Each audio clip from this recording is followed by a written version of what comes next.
I sent them a journal of American Doctors Society. They did an investigation on the physical death of Jesus, and the conclusions they came out with. These are not Christians, these are scholars. They decided to study the physical death of Jesus. What they came up with, I only came with the pictures to show you, to give you an idea. Show me the picture where they tied him to the stick to scourge him. The way they did it was they carried a fat tree, planted it, and locked your hand so that you can't shake. That means when they are scourging you, you can't turn. And they stripped you naked when they scourged you. The cane they used to whip you, they attached bones and metals to it. So anytime they wipe you, it pulled off your skin. There were records that said they whipped somebody like that and the thing tore the intestine and things came out. Somebody else was scourged like that. The whole back was peeled off. They saw bones. That's how the thing enters. They whip you and tear your skin. So every time they wipe you, if they pull it, your skin comes out. So that when they finish beating you, because of the volume of fluid you will lose, you will die of taste. If you don't die of heart failure. This is scourging. And the Romans don't flog 39. It's the Jews that flog 39. The Romans flog until they are tired. So the people beating you, they will beat you until they faint.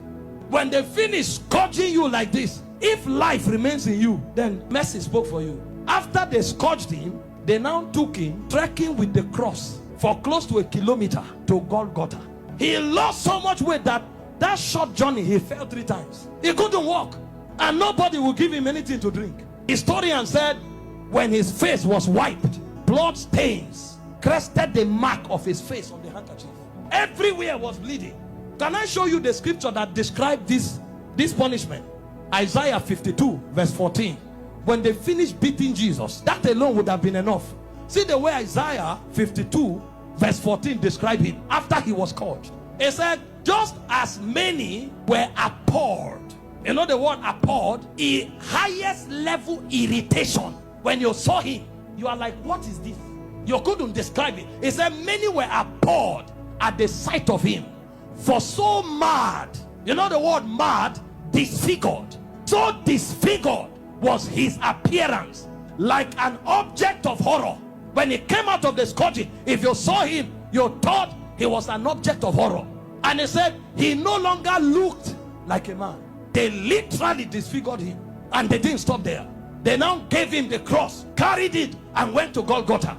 Then they began crucifixion. In crucifixion, they nail you at your wrist, because the idea was for you to hang there until you suffocate. You know, the word excruciating didn't exist until the Romans started crucifying people, because the word excruciating comes from the word cruciating, and the word cruciate comes from crucifix. So it's excruciating is actually a pain you feel when you are crucified, because there's no pain in that class. When a man is crucified, his whole weight hangs on his wrist, and the only support he has are the nails on his toes. And when they crucify you, you saw a picture of Mel Gibson where you were straight. You can't be straight when they crucify you, because your back, there's no space to stand straight. You have to turn sideways to hang, because this is how you hang. Your weight actually hangs on your wrist.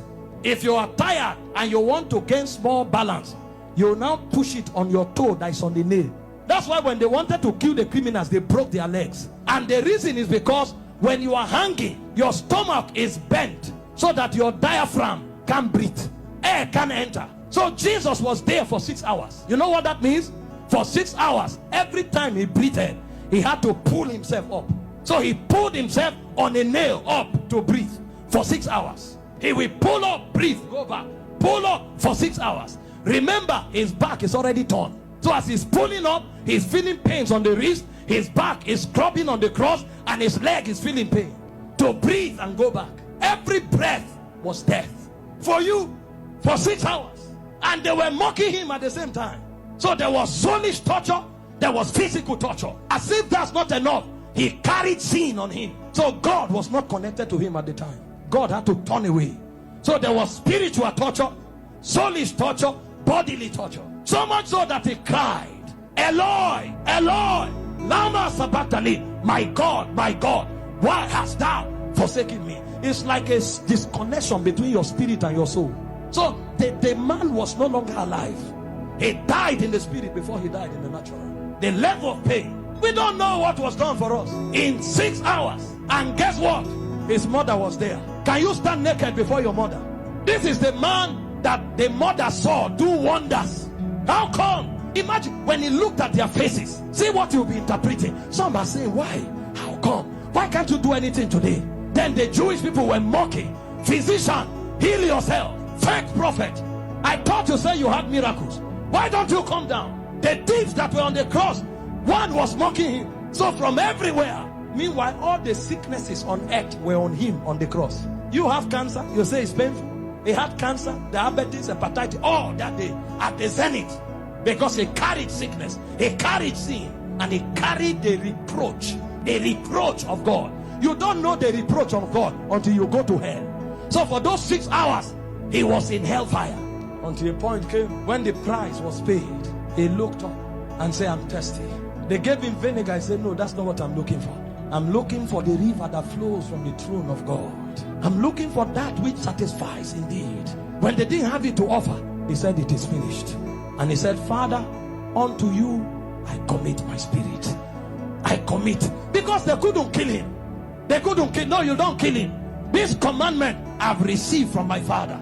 I have the power to lay down my life and to take it up. So he felt all those pains, keeping his life inside him. He had the choice to give up the ghost early. But if he gave up the ghost before the scourging, the sacrifice won't be complete. That's where it is more painful. He had the power to say, no, now I depart. But he kept his life and suffered the pain. From the scourging, to the shame, to the reproach, to the embarrassment, to the flogging, to the crucifixion, until he checked and saw that the sacrifice was complete. Because he had the choice of letting you go to hell, or of keeping you while he stays in hell.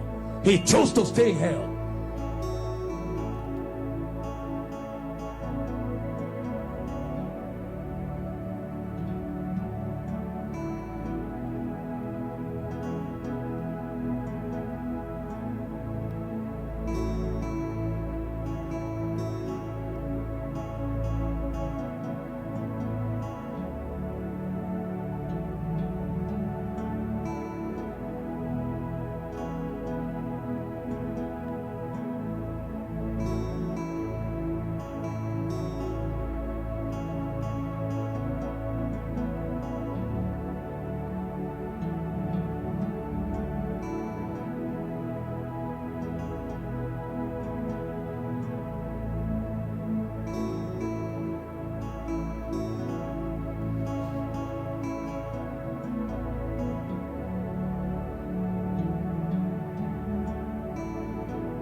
This is like the tiniest information about what he went through for you and I.